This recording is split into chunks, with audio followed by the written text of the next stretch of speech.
Hey everybody, it's Chance from Aquascape. I am going to show you guys today how I trim the bush a little bit more in depth than what I did last time. Last time I just kind of was holding the camera myself and snipping around.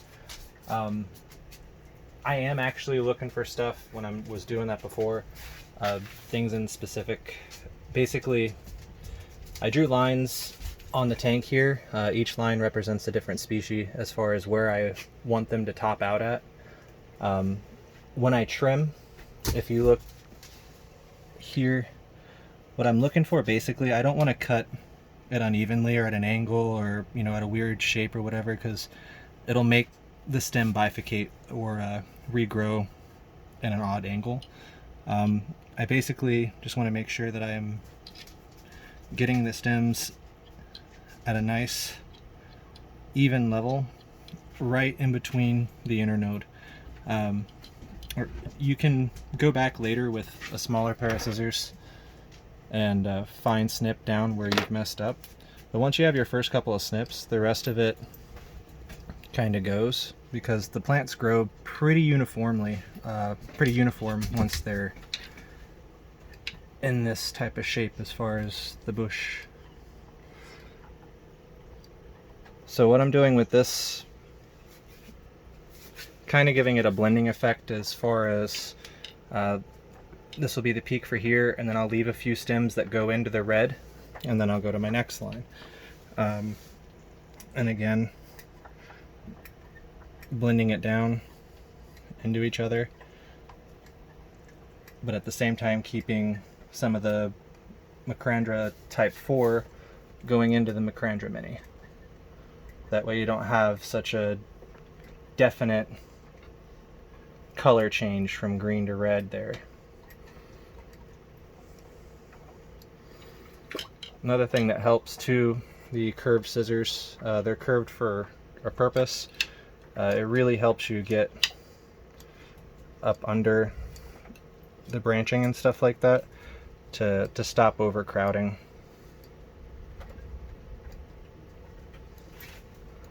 And it'll allow you to fully get through all of this. It's really overgrown.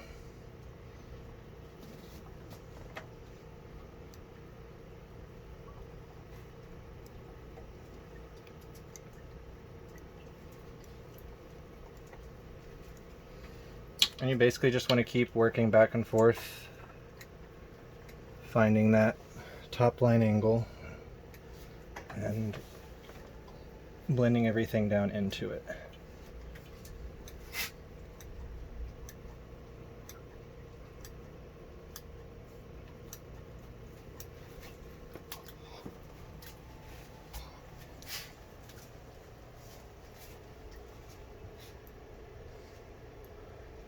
Just want to be careful not to nip any plants that aren't necessarily in this to be trimmed right now, because there are a few plants that are close by that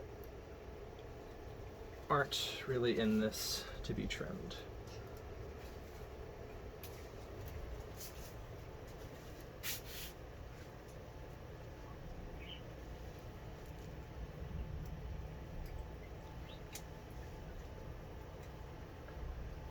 So the biggest pain about all of this is actually the end, when I have to go back and net all of this out.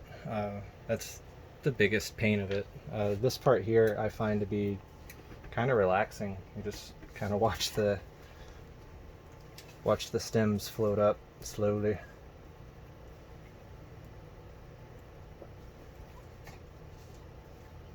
But with Rotala species and a lot of Ludwigia species, most Ludwigia species and most Rotala species, any cut at an internode will produce new growth. Typically it'll bifurcate into two stems off of one stem. I'll try to find. So there you can see my last cut.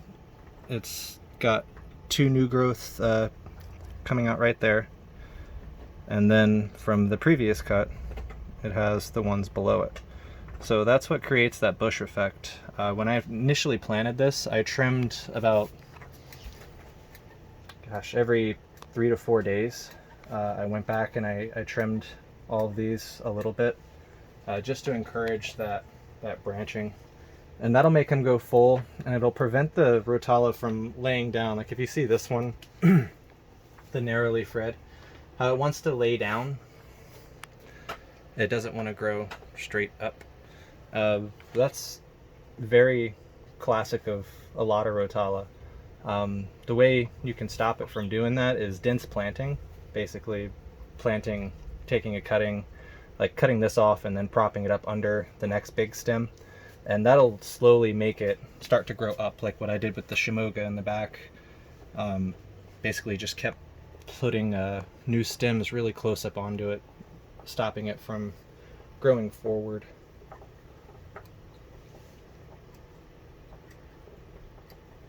So that same effect works with a lot of the Rotalas, and they all bush out.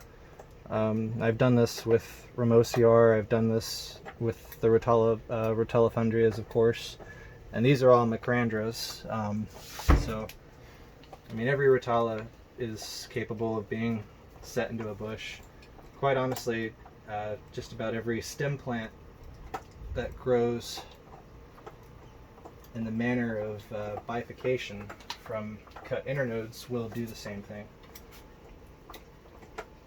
So now I'm in the back here, that last little line that I have drawn, and this I would ideally would like to leave some of the nicer developed stems here to let them kind of hold their own in the back, but there are a few that I think could have better growth. So what I will do this time is I will chop them all down, and I'll actually kind of round it in the back there, go behind it a bit, so that way when it does have new growth, it'll be even off into the distance even more, creating a sense of depth for that last row of Shimoga. And there's a random Rotala fundria stuffed in there too, something I found out in a lake here.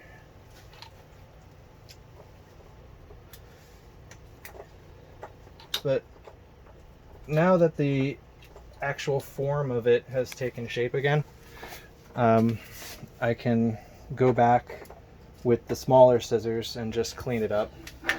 And again, this part's where you would, if you find anything that looks unacceptable in your eyes as far as what you want growing in your tank, this is where you do that. It's all about paying attention to detail. That's what I find a lot of people who grow aquatic plants miss, is the detail. And you really have to look at your plants. You have to notice certain things before they get out of hand. If you can catch them before they get out of hand, then you really don't have any issues with growing these plants, especially the easier Macrandras or any of the Rotala fundrias. They'll tell you issues before your other plants react, and that will allow you to fix them before your more sensitive plants have issues. So yeah, I hope you guys got something out of it. If you have any questions, please feel free to ask them. I'm on Facebook too. You can message me there or here at YouTube. But it's pretty cut and dry. Cut and wet.